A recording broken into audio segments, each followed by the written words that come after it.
Welcome back to Siri creations. Friends, ಇವತ್ತು ಕೂಡ ಒಂದು ಹೊಸ ಬ್ರೈಡಲ್ ಡಿಸೈನ್ ಮಾಡೋದು ಹೇಗೆ ಅಂತ ನೋಡ್ಕೊಳ್ಳೋಣ. ನೋಡಿ, ಮೊದಲಿಗೆ ನಾನು ಸೀರೆಗೆ ಲಾಕ್ ಮಾಡ್ತಾ ಇದ್ದೀನಿ. ಸೊ ಇದು ಸೀರೆ ರೈಟ್ ಸೈಡಿಂದ ನಾವು ಮಾಡ್ತಾ ಇರೋದು. ಇವಾಗ ನಾವು 2 ಚೈನ್ ಹಾಕ್ಕೊಳ್ಳೋಣ. 2 ಚೈನ್ ಹಾಕಿ ಸೂಜಿ ಮೇಲೆ ದಾರ ತಗೊಂಡು ನಾವೇನು 2 ಚೈನ್ ಹಾಕಿದ್ವಿ ಅಲ್ವಾ, ಅದ್ರ ಪಕ್ಕನೇ ಒಂದು ಡಬಲ್ ಕ್ರೋಶೆನ ವರ್ಕ್ ಮಾಡ್ಕೊಳ್ಳೋಣ. 2ರಲ್ಲಿ 1 ಮತ್ತು 2ರಲ್ಲಿ 1 ಮತ್ತೆ ಸೂಜಿ ಮೇಲೆ ದಾರ ತಗೊಳ್ಳಿ, ಇನ್ಸರ್ಟ್ ಮಾಡಿ ಡಬಲ್ ಕ್ರೋಶೆನ ವರ್ಕ್ ಮಾಡ್ಕೊಳ್ಳೋಣ. ಫ್ರೆಂಡ್ಸ್, ಇವತ್ತಿನ ಡಿಸೈನ್ಗೆ 7 ಎಳೆ ದಾರಾನ ತಗೊಂಡಿರೋದು, ಹಾಗೆ ನೀಡಲ್ ನಂಬರ್ 10. ಮತ್ತು ಇವಾಗ ಸೂಜಿ ಮೇಲೆ ದಾರ ತಗೊಂಡು ಅದ್ರ ಪಕ್ಕನೇ ಇನ್ನೂ ಒಂದು ಡಬಲ್ ಕ್ರೋಶೆನ ವರ್ಕ್ ಮಾಡ್ಕೊಳ್ಳೋಣ. ಮತ್ತೆ ಸೂಜಿ ಮೇಲೆ ದಾರ ತಗೊಂಡು ನೆಕ್ಸ್ಟ್ ಡಬಲ್ ಕ್ರೋಶೆ ಪಕ್ಕದಲ್ಲೇ ಇನ್ನೂ ಒಂದು ಡಬಲ್ ಕ್ರೋಶೆ. ನೋಡಿ, ಪಕ್ಕನೇ ಡಬಲ್ ಕ್ರೋಶೆನ ವರ್ಕ್ ಮಾಡ್ಕೋಬೇಕು. 2ರಲ್ಲಿ 1 2ರಲ್ಲಿ 1 ಮತ್ತು ಇವಾಗ ಇನ್ನೂ ಒಂದು ಡಬಲ್ ಕ್ರೋಶೆ. ಸೊ ಇಲ್ಲಿ ಡಬಲ್ ಕ್ರೋಶೆಗಳು ಪಕ್ಕನೇ ವರ್ಕ್ ಮಾಡ್ಕೋಬೇಕು, ತುಂಬ ಲೆಂತಿಯಾಗಿ ಕೂಡ ವರ್ಕ್ ಮಾಡ್ಕೋಬೇಡಿ. ನೋಡಿ, ಇಲ್ಲಿ ಡಬಲ್ ಕ್ರೋಶೆಗಳು ಎಷ್ಟು ಮಾಡಿದ್ದೀನಿ ಅಂತ ನಾನು ತೋರಿಸ್ತೀನಿ. 2 ಚೈನ್ ಹಾಕಿ 5 ಡಬಲ್ ಕ್ರೋಶೆಗಳನ್ನ ವರ್ಕ್ ಮಾಡ್ಕೊಂಡಿದ್ದೀನಿ. ಸೊ ಪಕ್ಕದಲ್ಲೇ ವರ್ಕ್ ಮಾಡ್ಕೊಂಡಿರೋದು. 2 ಚೈನ್ನು ಕೂಡ ನಾವು 1 ಡಬಲ್ ಕ್ರೋಶೆ ಅಂತ ಕನ್ಸಿಡರ್ ಮಾಡ್ಕೋತೀವಿ. ಸೊ ಆವಾಗ 6 ಡಬಲ್ ಕ್ರೋಶೆ ಆಗುತ್ತೆ. ಇವಾಗ ಒಂದು ಬೀಡನ್ನ ತಗೋತೀನಿ. ಬೀಡನ್ನ ತಗೊಂಡು ಬೀಡನ್ನ ಲಾಕ್ ಮಾಡಿಕೊಂಡು ಸೂಜಿ ಮೇಲೆ ದಾರ ತಗೊಂಡು ನೋಡಿ, ಬೀಡ್ ಎಲ್ಲಿಗೆ ರೀಚ್ ಆಗುತ್ತೆ ಅಂತ ಈ ರೀತಿ ಸ್ಟ್ರೈಟಾಗಿ ನೋಡಿಕೊಂಡು ಡಬಲ್ ಕ್ರೋಶೆನ ವರ್ಕ್ ಮಾಡ್ಕೋಬೇಕು.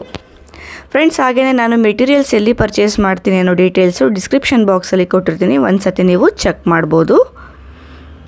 ಮತ್ತು ಇವಾಗ ಡಬಲ್ ಕ್ರೋಶೆ. ಸೊ ಇಲ್ಲೂ ಸಹ ನಾವು ಡಬಲ್ ಕ್ರೋಶೆಗಳನ್ನ ಪಕ್ಕನೇ ವರ್ಕ್ ಮಾಡ್ಕೋಬೇಕು. ಗ್ಯಾಪ್ ಜಾಸ್ತಿ ಕೊಡಬಾರ್ದು, ಹಾಗೆ ವರ್ಕ್ ಮಾಡ್ಕೋಬೇಕು. ತುಂಬ ಉದ್ದ ಡಬಲ್ ಕ್ರೋಶೆಗಳನ್ನ ವರ್ಕ್ ಮಾಡ್ಕೋಬಾರ್ದು. ಆದಷ್ಟು ಚಿಕ್ಕ ಡಬಲ್ ಕ್ರೋಶೆನೇ ವರ್ಕ್ ಮಾಡ್ಕೊಳ್ಳೋದಕ್ಕೆ ಟ್ರೈ ಮಾಡ್ಕೊಳ್ಳಿ. ಫ್ರೆಂಡ್ಸ್, ಹಾಗೆಯೇ ಯಾರಿಗಾದರೂ ಸೀರೆ ಕುಚ್ಚು ಕಲಿಯೋದಕ್ಕೆ ಇಂಟ್ರೆಸ್ಟ್ ಇತ್ತು ಅಂತ ಅಂದರೆ ಇಲ್ಲಿ ಡಿಸ್ಪ್ಲೇ ಆಗ್ತಾ ಇರೋ ನಂಬರ್ಗೆ ನೀವು ನನ್ನ ಕಾಂಟ್ಯಾಕ್ಟ್ ಮಾಡ್ಬೋದು. ಆನ್ಲೈನ್ ಕ್ಲಾಸ್ ಕೂಡ ಇರುತ್ತೆ, ಜೊತೆಗೆ ಆಫ್ಲೈನ್ ಕ್ಲಾಸ್ ಕೂಡ ಇರುತ್ತೆ. ನಿಮ್ಗೆ ಯಾವ ಥರ ಕ್ಲಾಸ್ ಬೇಕು ಅಂತ ಚೂಸ್ ಮಾಡಿಕೊಂಡು ನೀವು ನನ್ನ ಕಾಂಟ್ಯಾಕ್ಟ್ ಮಾಡ್ಬೋದು. ಸೊ ಇವಾಗ ಸಮ್ಮರ್ ಹಾಲಿಡೇಸ್ ಆಗಿರೋದ್ರಿಂದ ಮಕ್ಕಳು ಕೂಡ ರಜೆ ಇರುತ್ತೆ ಸ್ಕೂಲಿಗೆ. ಸೊ ಆ ಟೈಮಲ್ಲಿ ಜಾಯಿನ್ ಆಗೋರಿಗೆ ಒಳ್ಳೆ ಆಫರ್ ಕೂಡ ಇರುತ್ತೆ. ಸೊ ಇಂಟ್ರೆಸ್ಟ್ ಇದ್ದವರು ನೀವು ನನ್ನ ಕಾಂಟ್ಯಾಕ್ಟ್ ಮಾಡ್ಬೋದು. ನೋಡಿ, ಪಕ್ಕನೇ ನಾನು ಡಬಲ್ ಕ್ರೋಶೆಗಳನ್ನ ವರ್ಕ್ ಮಾಡ್ಕೋತಾ ಇದ್ದೀನಿ. ಸೊ ಇಲ್ಲೂ ಅಷ್ಟೇ 6 ಡಬಲ್ ಕ್ರೋಶೆ ಆದಮೇಲೆ ಒಂದು ಬೀಡನ್ನ ಹಾಕ್ಕೊಂಡು ಸೇಮ್ ನಾವು ಆವಾಗಲೇ ಯಾವ ಬೀಡ್ ಹಾಕಿದ್ವಿ ಅಲ್ವಾ, ಅದೇ ಬೀಡನ್ನ ತಗೊಂಡು ಬೀಡನ್ನ ಲಾಕ್ ಮಾಡಿಕೊಂಡು ಆಮೇಲೆ ಸೂಜಿ ಮೇಲೆ ದಾರ ತಗೊಳ್ಳಿ. ಈ ಥರ ದಾರ ತಗೊಂಡು ನೋಡ್ಕೊಳ್ಳಿ, ಈ ಥರ ಕರೆಕ್ಟಾಗಿ ಮೆಷರ್ ಮಾಡಿ ಬೀಡ್ ಎಲ್ಲಿಗೆ ಬರುತ್ತೆ ಅಂತ. ಅಲ್ಲಿಗೆ ನಾವು ಡಬಲ್ ಕ್ರೋಶೆನ ಮಾಡ್ಕೋಬೇಕು. ಯಾವುದೇ ಕಾರಣಕ್ಕೂ ಲಾಕ್ ಮಾಡಬಾರ್ದು, ಡಬಲ್ ಕ್ರೋಶೆನ ಅಲ್ಲಿ ನಾವು ವರ್ಕ್ ಮಾಡ್ಕೋಬೇಕು. ಇಲ್ಲೂ ಸಹ 6 ಡಬಲ್ ಕ್ರೋಶೆಗಳನ್ನ ವರ್ಕ್ ಮಾಡ್ಕೊಳ್ಳೋಣ. ಇನ್ ಕೇಸ್ ನಿಮಗೆ 6 ಡಬಲ್ ಕ್ರೋಶೆ ಮಾಡಿದಾಗ ಡಿಸೈನು ನೀಟಾಗಿ ಮಾಡೋಕ್ಕಾಗಿಲ್ಲ ಅಂತ ಅಂದಾಗ ನೀವು 1 ಡಬಲ್ ಕ್ರೋಶೆನ ಎಕ್ಸ್ಟ್ರಾ ಕೂಡ ಹಾಕೋಬೋದು. ಪಕ್ಕನೇ ಡಬಲ್ ಕ್ರೋಶೆಗಳನ್ನ ವರ್ಕ್ ಮಾಡ್ಕೊಳ್ಳಿ. ಸೊ ಇಲ್ಲಿ ನಾನೇನು ಬೀಡ್ ತೊಗೊಂಡಿದ್ದೀನಿ ಅಲ್ವಾ, ಈ ಬೀಡ್ಗಿನ್ನ ಸಣ್ಣ ಸೈಜ್ ಬೀಡ್ ಕೂಡ ನೀವು ತೊಗೋಬೋದು ಈ ಡಿಸೈನ್ ಮಾಡೋದಕ್ಕೆ. ಇಲ್ಲಿ ಸ್ವಲ್ಪ ನಾನು ದೊಡ್ಡ ಸೈಜ್ ಬೀಡನ್ನ ತೊಗೊಂಡಿರೋ ಅಂಥದ್ದು. ನಿಮಗೆ ಬೇಕು ಅಂದರೆ ನೀವು ಸ್ವಲ್ಪ ಸಣ್ಣ ಸೈಜ್ ಬೀಡನ್ನ ಕೂಡ ಯೂಸ್ ಮಾಡ್ಕೋಬೋದು. ಇದು ಬ್ರೈಟ್ ಗೋಲ್ಡಲ್ಲಿ ನಾನು ತೊಗೊಂಡಿರೋದು. ಇದು ಕಸ್ಟಮರೇ ತಂದುಕೊಟ್ಟಿರೋ ಅಂಥ ಬೀಡ್, ಇದು ಇದೇ ಹಾಕಿ ಅಂತೇಳಿ. ಯೂಶ್ವಲಿ ಈ ಡಿಸೈನ್ಗೆ ಈ ಬೀಡ್ಗಿನ್ನ ಸಣ್ಣ ಬೀಡ್ ಹಾಕಿದ್ರೆ ಡಿಸೈನ್ದು ಲುಕ್ಕು ತುಂಬಾ ಚೆನ್ನಾಗಿರುತ್ತೆ. ಸೊ ನೋಡಿ, ಕೌಂಟ್ ಮಾಡ್ಕೊಳ್ಳಿ ಕರೆಕ್ಟಾಗಿ, ಎಲ್ಲೂ ಕೂಡ ಸುಕ್ಕು ಬಂದಿರಬಾರ್ದು, ಕೌಂಟಿಂಗ್ಸ್ ಕೂಡ ಮಿಸ್ ಆಗಿರಬಾರ್ದು. 6 ಡಬಲ್ ಕ್ರೋಶೆ ಆದಮೇಲೆ ಮತ್ತೆ ಒಂದು ಬೀಡನ್ನ ತಗೋತಾ ಇದ್ದೀನಿ ನಾನು. ಸೇಮ್ ಬೀಡು, 6 ಡಬಲ್ ಕ್ರೋಶೆ 1 ಬೀಡು, 6 ಡಬಲ್ ಕ್ರೋಶೆ 1 ಬೀಡು. ಇದೇ ಥರ ಕಂಪ್ಲೀಟು ಸೀರೆ ಪೂರ್ತಿ ನಾವು ವರ್ಕ್ ಮಾಡ್ಕೊಂಡು ಹೋಗಬೇಕು. ಮತ್ತು ಇನ್ನೊಂದು ಬೀಡನ್ನ ಹಾಕಿ ಬೀಡನ್ನ ಲಾಕ್ ಮಾಡಿ ಆಮೇಲೆ ಸೂಜಿ ಮೇಲೆ ದಾರ ತಗೊಂಡು ಡಬಲ್ ಕ್ರೋಶೆನ ವರ್ಕ್ ಮಾಡ್ಕೊಳ್ಳಿ. ನೀವು ಬೀಡನ್ನೇ ಲಾಕ್ ಮಾಡದೆ ಸೂಜಿ ಮೇಲೆ ದಾರ ತಗೊಂಡು ವರ್ಕ್ ಮಾಡಿದ್ರಿ ಅಂತ ಅಂದರೆ ನೆಕ್ಸ್ಟ್ ಲೇಯರ್ ಮಾಡೋದಕ್ಕೆ ಕಷ್ಟ ಆಗುತ್ತೆ, ಜೊತೆಗೆ ಸೀರೆ ಸುಕ್ಕು ಬರೋ ಚಾನ್ಸಸ್ ಕೂಡ ತುಂಬ ಇರುತ್ತೆ. ಸ್ವಲ್ಪ ಕಷ್ಟ ಅನಿಸುತ್ತೆ ಬೀಡನ್ನ ಲಾಕ್ ಮಾಡ್ದಲೇ ಡಬಲ್ ಕ್ರೋಶೆನ ವರ್ಕ್ ಮಾಡ್ಕೊಳ್ಳೋದು. ಸೊ ಕೆಲವೊಂದು ಸತಿ ಏನಾಗುತ್ತೆ ಅಂತ ಅಂದರೆ ಸೀರೆ ಸುಕ್ಕು ಬರೋ ಚಾನ್ಸಸ್ಸು ತುಂಬಾ ಇರುತ್ತೆ. ಸೊ ನಾನು ಆವಾಗಲೇ ಹೇಳ್ದಂಗೆ 6 ಡಬಲ್ ಕ್ರೋಶೆ 1 ಬೀಡು. ಇದೇ ಥರ ಸೀರೆ ಪೂರ್ತಿ ನಾವು ವರ್ಕ್ ಮಾಡ್ತಾ ಹೋಗಬೇಕು. ಇದು ಇವತ್ತಿನ ಡಿಸೈನ್ದು ಬೇಸ್ ಲೈನ್ ಆಗುತ್ತೆ. ಇದೇ ಇವತ್ತಿನ ಡಿಸೈನ್ಗೆ ಬೇಸ್ ಲೈನು. ಬನ್ನಿ ಇವಾಗ ನೆಕ್ಸ್ಟ್ ಲೇಯರ್ ಮಾಡೋದು ನೋಡ್ಕೊಳ್ಳೋದಕ್ಕಿಂತ ಮುಂಚೆ ಯಾವ ರೀತಿ ಕಾಣಿಸುತ್ತೆ ಅಂತ ತೋರಿಸ್ತಾ ಇದ್ದೀನಿ ನಾನು. ಇದು ಸೀರೆ ಬ್ಯಾಕ್ ಸೈಡಿಂದ ಈ ರೀತಿ ಕಾಣಿಸುತ್ತೆ ನಮಗೆ. ಇದು ನಾನು ಸೀರೆ ಬ್ಯಾಕ್ ಸೈಡ್ ಅಂದರೆ ಡಿಸೈನ್ದು ಬ್ಯಾಕ್ ಸೈಡು. ಇವಾಗ ತೋರಿಸ್ತಾ ಇರೋದು ಫ್ರಂಟ್ ಸೈಡು. ಬನ್ನಿ ಇವಾಗ ನೆಕ್ಸ್ಟ್ ಲೇಯರ್ ಮಾಡೋದು ನೋಡ್ಕೊಳ್ಳೋಣ. ನೆಕ್ಸ್ಟ್ ಲೇಯರ್ ಮಾಡೋದಕ್ಕೆ ನೋಡಿ, ಇಲ್ಲಿ ನಾವೇನು 2 ಚೈನ್ ಹಾಕಿರ್ತೀವಿ ಅಲ್ವಾ ಸ್ಟಾರ್ಟಿಂಗಲ್ಲಿ, ನೋಡಿ ಇಲ್ಲಿ 2 ಚೈನ್ನ ಒಳಗಡೆಗೆ ಈ ಥರ ಲಾಕ್ ಮಾಡ್ಕೋಬೇಕು. ಇಲ್ಲ ಅಂತ ಅಂದರೆ 2 ಚೈನ್ನ ಬಿಟ್ಬಿಟ್ಟು ನಾವೇನು ಡಬಲ್ ಕ್ರೋಶೆ ಮಾಡಿದ್ವಿ ಅಲ್ವಾ, ಸೊ ಆ ಡಬಲ್ ಕ್ರೋಶೆಗೆ ನಾವು ಲಾಕ್ ಮಾಡ್ಕೊಂಬಿಡೋಣ.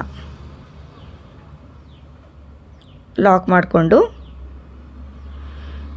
ಬೇಕಂದರೆ ಪಕ್ಕದಲ್ಲೇ ಒಂದು ಸಿಂಗಲ್ ಕ್ರೋಶೆನ ವರ್ಕ್ ಮಾಡ್ಕೋಬೋದು. ಬೇಕು ಅಂದರೆ ಮಾತ್ರ ದಾರನ ಎಳೆದು ಲಾಕ್ ಮಾಡಿದಾಗ ಸಿಂಗಲ್ ಕ್ರೋಶೆ ಅವಶ್ಯಕತೆ ಇರೋದಿಲ್ಲ. ನಾನು ಗಂಟು ಹಾಕಿರೋದ್ರಿಂದ ಸಿಂಗಲ್ ಕ್ರೋಶೆ ಮಾಡ್ಕೊಂಡಿದ್ದು. ಇವಾಗ ಸೂಜಿ ಮೇಲೆ 2 ಸತಿ ದಾರ ತಗೊಂಡು ನೋಡಿ, ಇಲ್ಲಿ ಬೀಡ್ನ ಹಿಂದೆಗಡೆ ದಾರ ಇರುತ್ತೆ ಅಲ್ವಾ, ಈ ದಾರಕ್ಕೆ ನಾವು ತ್ರಿಬಲ್ ಕ್ರೋಶೇನ ವರ್ಕ್ ಮಾಡ್ಕೋಬೇಕು. ಸೊ ಬೀಡ್ನ ಲಾಕ್ ಮಾಡಬೇಕು ಅಂತ ಹೇಳಿದ್ದು ಇದೇ ಕಾರಣಕ್ಕೇ. ತ್ರಿಬಲ್ ಕ್ರೋಶೇನ ವರ್ಕ್ ಮಾಡಿಕೊಂಡು ಇವಾಗ ಬೀಡ್ನ ಹಾಕೋತಾ ಇದ್ದೀನಿ ನಾನು. ಸೊ ಫಸ್ಟು ತ್ರಿಬಲ್ ಕ್ರೋಶೆ ನಾನು ಬೀಡ್ ಹಾಕ್ಕೊಳ್ಳಲಿಲ್ಲ, ಹಾಗೆ ವರ್ಕ್ ಮಾಡಿಕೊಂಡೆ. ಸೊ ಇವಾಗ ವರ್ಕ್ ಮಾಡ್ತಾ ಇರೋವಂಥ ತ್ರಿಬಲ್ ಕ್ರೋಶೆಗೆ ಬೀಡ್ನ ಹಾಕ್ಕೊಂಡಿದ್ದೀನಿ. ನೋಡಿ, ಒಂದು ಬೀಡ್ನ ಹಾಕ್ಕೊಂಡು ಆಮೇಲೆ ಸೂಜಿ ಮೇಲೆ 2 ಸತಿ ದಾರ ತಗೊಂಡು ಬೀಡ್ನ ಹಿಂದೆಗಡೆ ಇರೋ ದಾರಕ್ಕೆ ತ್ರಿಬಲ್ ಕ್ರೋಶೇನ ವರ್ಕ್ ಮಾಡ್ಕೋಬೇಕು. ಸೊ ನನಗೆ ಅಭ್ಯಾಸ ಇರೋದ್ರಿಂದ 2 ಬೀಡು 3 ಬೀಡ್ ಈ ಥರ ಒಟ್ಟಿಗೆ ತಗೊಂಡು ವರ್ಕ್ ಮಾಡ್ತೀನಿ. ಸೊ ಒಟ್ಟಿಗೆ ತಗೊಂಡ್ರು ಒಂದೊಂದೇ ಬೀಡನ್ನ ಇನ್ಸರ್ಟ್ ಮಾಡಿ ನಾವು ವರ್ಕ್ ಮಾಡೋದು. ಇವಾಗ ಬೀಡ್ ಹಾಕೋದು ಬೇಡ, ಹಾಗೆ ಬೀಡ್ನ ಹಿಂದೆ ಕಡೆ ಇರೋ ದಾರಕ್ಕೆ ತ್ರಿಬಲ್ ಕ್ರೋಶೇನ ವರ್ಕ್ ಮಾಡ್ಕೊಳ್ಳೋಣ. ಸೊ ಆಲ್ಟರ್ನೇಟಿವ್ ಆಗಿ ಬರುತ್ತೆ ಇಲ್ಲಿ ತ್ರಿಬಲ್ ಕ್ರೋಶೆಗಳು. ಇವಾಗ ಬೀಡ್ ಹಾಕ್ಕೊಂಡೆ, ಬೀಡ್ ಹಾಕ್ಕೊಂಡು ತ್ರಿಬಲ್ ಕ್ರೋಶೆ ಸೂಜಿ ಮೇಲೆ 2 ಸತಿ ದಾರ ತಗೋಬೇಕು. ಬೀಡ್ನ ಹಿಂದೆಗಡೆ ಇರೋ ದಾರಕ್ಕೆ ಇನ್ಸರ್ಟ್ ಮಾಡಿ 2ರಲ್ಲಿ 1 ಮತ್ತು 2ರಲ್ಲಿ 1, ಕೊನೆಯಲ್ಲಿ ಈ 2ಅನ್ನು ಸಹ 1 ಮಾಡ್ಕೋಬೇಕು. ಇವಾಗ ಬೀಡ್ ಹಾಕೋದು ಬೇಡ, ಹಾಗೆ ತ್ರಿಬಲ್ ಕ್ರೋಶೇನ ವರ್ಕ್ ಮಾಡ್ಕೊಳ್ಳೋಣ. ಸೊ ಆವಾಗಲೇ ಹೇಳ್ದಂಗೆ ಆಲ್ಟರ್ನೇಟಿವ್ ಬರುತ್ತೆ ನೋಡಿ. ಈ ರೀತಿ ತ್ರಿಬಲ್ ಕ್ರೋಶೆ ವರ್ಕ್ ಮಾಡಿ ಆದಮೇಲೆ ನಾನಿವಾಗ ಚೈನ್ಗಳನ್ನ ಹಾಕೋತೀನಿ. 1 2 3 ಚೈನ್ ಹಾಕ್ಕೊಂಡು ಮತ್ತೆ ಸೂಜಿ ಮೇಲೆ ದಾರ ತಗೊಂಡು ಅದೇ ಬೀಡ್ನ ಹಿಂದೆಗಡೆ ಇರೋ ದಾರಕ್ಕೆ ತ್ರಿಬಲ್ ಕ್ರೋಶೆನ ಮಾಡ್ತಾಯಿದ್ದೀನಿ. ಅಂದರೆ ಇವಾಗ ಬೀಡ್ ಹಾಕದಲ್ಲೇ ನಾನು ತ್ರಿಬಲ್ ಕ್ರೋಶೆ ಮಾಡಿದ್ದಾಯಿತು. ಇವಾಗ ಒಂದು ಬೀಡ್ನ ಹಾಕೋತಾ ಇದ್ದೀನಿ. ಸೊ 3 ಚೈನ್ ಹಾಕೋದಕ್ಕಿಂತ ಮುಂಚೆ ಎಷ್ಟು ಕೌಂಟಿಂಗ್ಸಲ್ಲಿ ನಾವು ಡಬಲ್ ಕ್ರೋಶೆಗಳನ್ನ ಮಾಡಿರ್ತೀವಿ, 3 ಚೈನ್ ಹಾಕಿದ ಮೇಲೂ ನಾವು ಅಷ್ಟೇ ಕೌಂಟಿಂಗ್ಸಲ್ಲಿ ಡಬಲ್ ಕ್ರೋಶೆಗಳನ್ನ ವರ್ಕ್ ಮಾಡ್ಕೋಬೇಕು. ಸಾರಿ, ತ್ರಿಬಲ್ ಕ್ರೋಶೆಗಳು, ಡಬಲ್ ಕ್ರೋಶೆ ಅಲ್ಲ, ತ್ರಿಬಲ್ ಕ್ರೋಶೆಗಳು. ಇವಾಗ ಬೀಡ್ನ ಹಾಕಿ ತ್ರಿಬಲ್ ಕ್ರೋಶೆನ ವರ್ಕ್ ಮಾಡಿಕೊಂಡೆ.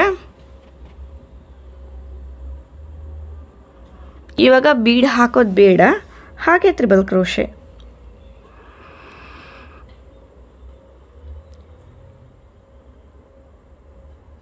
ತ್ರಿಬಲ್ ಕ್ರೋಶೆ ಬೀಡ್ ಹಾಕದೆ ಮಾಡಿದ್ವಿ ಅಲ್ವಾ. ಸೊ ಇವಾಗ ನಾನು ಒಂದು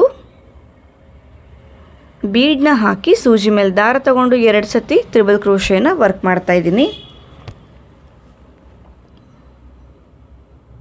2ರಲ್ಲಿ 1 2ರಲ್ಲಿ 1 ಮತ್ತು 2ರಲ್ಲಿ 1 ಮತ್ತೆ ಇವಾಗ ತ್ರಿಬಲ್ ಕ್ರೋಶೆ ಸೇಮ್ ಬೀಡ್ನ ಹಿಂದೆಗಡೆ ಇರೋ ದಾರಕ್ಕೇ.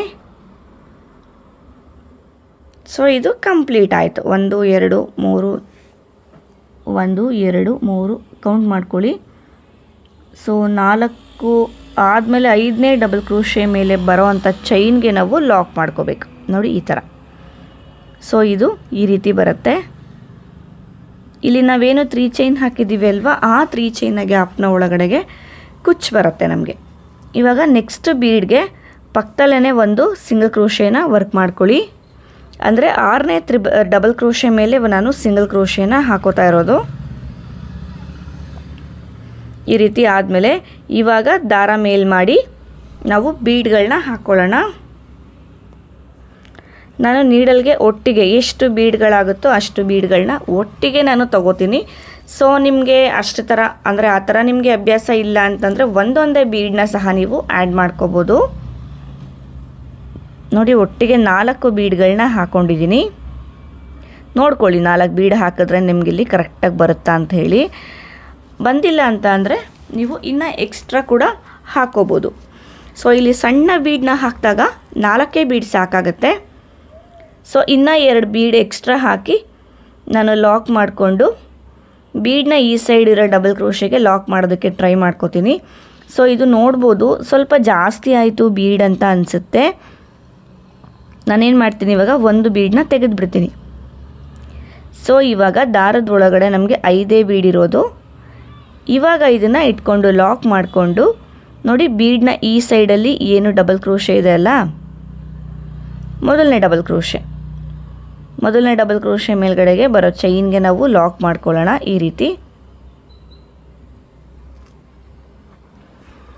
ಲಾಕ್ ಮಾಡಿ ಆದಮೇಲೆ ನೆಕ್ಸ್ಟ್ ಡಬಲ್ ಕ್ರೋಶೆ ಮೇಲೆ ಒಂದು ಸಿಂಗಲ್ ಕ್ರೋಶೆನ ವರ್ಕ್ ಮಾಡಿ ನಾವು ಸ್ಟಾರ್ಟ್ ಮಾಡಬೇಕು. ನೋಡಿ ಬೀಡನ್ನ ಹಿಂದೆಗಡೆ ನಾವು ಬೀಡ್ಗಳಾಗ್ತಾಗ ಈ ರೀತಿ ಬರುತ್ತೆ. ಸೊ ನೆಕ್ಸ್ಟು ಡಬಲ್ ಕ್ರೋಶೆ ಮೇಲ್ಗಡೆ ಒಂದು ಚೈನ್ ಸಿಂಗಲ್ ಕ್ರೋಶೆ ಹಾಕ್ಕೊಳ್ಳೋಣ. ಸೊ ನೋಡ್ತಾ ಇರ್ಬೋದು ಬೀಡ್ ಇಲ್ಲಿ ನಮಗೆ ಸ್ವಲ್ಪ ವಿ ಶೇಪಲ್ಲಿ ಕೂತಿರೋ ಥರ ಕಾಣಿಸುತ್ತೆ, ಯಾಕಂದರೆ ಈ ಬೀಡ್ ಸ್ವಲ್ಪ ಅದೇ ಥರ ಕಟ್ಸಿದೆ ಮಿಡಲಲ್ಲಿ. ಸೊ ಹಾಗಾಗಿ ಆದಷ್ಟು ಸ್ವಲ್ಪ ರೌಂಡ್ ಬೀಡ್ಗಳನ್ನ ಈ ಡಿಸೈನ್ಗೆ ಹಾಕ್ಕೊಳ್ಳೋಕ್ಕೆ ಟ್ರೈ ಮಾಡ್ಕೊಳ್ಳಿ. ಸೊ ಮತ್ತೆ ಅಷ್ಟೇ ಇಲ್ಲಿಂದಾನೇ ನೆಕ್ಸ್ಟ್ ಬೀಡನ್ನ ಹಿಂದೆಗಡೆ ಇರೋ ದಾರಕ್ಕೆ ತ್ರಿಬಲ್ ಕ್ರೋಶೆನ ವರ್ಕ್ ಮಾಡ್ಕೋತೀನಿ. ಅಂದರೆ ಮೊದಲನೇ ಆರ್ಚು ನಾವು ಮಾಡ್ಕೊಂಡಿದ್ವಿ ಅಲ್ವಾ, ಅದೇ ಥರ ವರ್ಕ್ ಮಾಡ್ಕೊಳ್ಳೋದು. ನೋಡಿ ಇಲ್ಲಿ ವರ್ಕ್ ಮಾಡಿದ್ವಿ ಅಲ್ವಾ, ಆಲ್ಟರ್ನೇಟಿವ್ ಬೀಡ್ಸ್ ಹಾಕ್ಕೊಂಡು ಇದೇ ರೀತಿ ವರ್ಕ್ ಮಾಡ್ಕೊಳ್ಳೋದು. ಸೊ ಇವಾಗ ಮತ್ತೆ ಬೀಡನ್ನ ಹಾಕಿ ನಾನು ತ್ರಿಬಲ್ ಕ್ರೋಶೆನ ವರ್ಕ್ ಮಾಡ್ಕೋತೀನಿ. ಸೊ ನೋಡಿ ಇಲ್ಲಿ 2 ಆರ್ಚ್ಗಳು ಕಂಪ್ಲೀಟ್ ಆಗಿದೆ. ಕಂಪ್ಲೀಟ್ ಆದಮೇಲೆ ಈ ರೀತಿ ಕಾಣಿಸ್ತಾ ಇದೆ. ಒಂದು ಬೀಡ್ಗೆ ನಾವು ಹಿಂದೆಗಡೆ ಬೀಡನ್ನ ಹಾಕೋದು, ಒಂದು ಬೀಡ್ಗೆ ಈ ರೀತಿ ಆರ್ಚ್ನ ಮಾಡ್ಕೊಳ್ಳೋದು. ಫ್ರೆಂಡ್ಸ್ ಇವತ್ತಿನ ವೀಡಿಯೋದಲ್ಲಿ ಪಿಂಕ್ ಲೇಯರ್ ವರ್ಕ್ ಮಾಡೋದು ಕಂಪ್ಲೀಟ್ ತ್ರಿಬಲ್ ಕ್ರೋಶೆನಲ್ಲಿ. ಕೆಲವೊಂದು ಕಡೆ ಡಬಲ್ ಕ್ರೋಶೆ ಅಂತ ಹೇಳ್ಬಿಟ್ಟಿದ್ದೀನಿ, ಬಟ್ ಪಿಂಕ್ ಲೈನಲ್ಲಿ ವರ್ಕ್ ಮಾಡಿರೋದು ಕಂಪ್ಲೀಟಾಗಿ ತ್ರಿಬಲ್ ಕ್ರೋಶೆನ ಹಾಕ್ಕೊಂಡಿರೋದು. ಬ್ರೌನ್ ಕಲರಲ್ಲಿ ವರ್ಕ್ ಮಾಡಿರೋದು ಡಬಲ್ ಕ್ರೋಶೆಯಿಂದ. ಸೊ ಇದೇ ಥರ ಕಂಪ್ಲೀಟ್ ಮಾಡಿ ಕುಚ್ಚು ಹಾಕ್ಕೊಳ್ಳೋಣ. ಸೊ ಕುಚ್ಚೆಲ್ಲ ಹಾಕಿದ್ದೀನಿ, ಡಿಸೈನ್ ಕಂಪ್ಲೀಟ್ ಆಗಿದೆ. ಸೊ ನಾನು ಹೇಳ್ದಂಗೆ ಅವರ 3 ಚೈನ್ನ ಗ್ಯಾಪ್ಗೆ ಕುಚ್ಚುಗಳು ಹಾಕ್ಕೊಳ್ಳೋದು. ಸೊ ಇಲ್ಲಿ ನಾನು 125 ಎಳೆ ದಾರ ತೊಗೊಂಡು ಕುಚ್ಚನ್ನ ಹಾಕಿದ್ದೀನಿ. ಅದನ್ನು ನಾವು ಡಬಲ್ ಮಾಡಿದಾಗ 250 ಆಗುತ್ತೆ. ಫ್ರೆಂಡ್ಸ್ ಇವತ್ತಿನ ಡಿಸೈನ್ಗೆ ನಾವು ಚಾರ್ಜ್ ಮಾಡ್ಬೋದು ಅಂತಂದರೆ 650ಇಂದ 700ವರೆಗೂ ಈ ಡಿಸೈನ್ಗೆ ನಾವು ಚಾರ್ಜ್ ಮಾಡ್ಬೋದು. ಸೊ ಫ್ರೆಂಡ್ಸ್ ಇವತ್ತಿನ ಡಿಸೈನ್ ನೋಡಿ ಹತ್ತಿರದಿಂದ ನಾನು ತೋರಿಸ್ತೀನಿ ಎಷ್ಟು ನೀಟಾಗಿ ಕ್ಯೂಟಾಗಿ ಕಾಣಿಸ್ತಾ ಇದೆ ಅಂತ ಹೇಳಿ. ಫ್ರೆಂಡ್ಸ್ ಇವತ್ತಿನ ಡಿಸೈನ್ ನಿಮ್ಮೆಲ್ಲರಿಗೂ ಇಷ್ಟ ಆಗಿದೆ ಅನ್ಕೋತೀನಿ. ಇಷ್ಟ ಆದರೆ ಲೈಕ್, ಶೇರ್ ಹಾಗೆ ಕಮೆಂಟ್ ಮಾಡೋದನ್ನು ಮರಿಬೇಡಿ. ಮೆಟೀರಿಯಲ್ಸ್ ಏನೋ ಪರ್ಚೇಸ್ ಮಾಡಬೇಕು ಅಂದರೆ ಡಿಸ್ಕ್ರಿಪ್ಷನ್ ಬಾಕ್ಸಲ್ಲಿ ಡೀಟೇಲ್ಸ್ ಹಾಕಿರ್ತೀನಿ, ಒಂದು ಸತಿ ನೀವು ಚೆಕ್ ಮಾಡಿ. ಮತ್ತೆ ಸಿಗ್ತೀನಿ ನೆಕ್ಸ್ಟ್ ವಿಡಿಯೋ ಜೊತೆ. ಅಲ್ಲಿವರೆಗೂ ಥ್ಯಾಂಕ್ ಯು.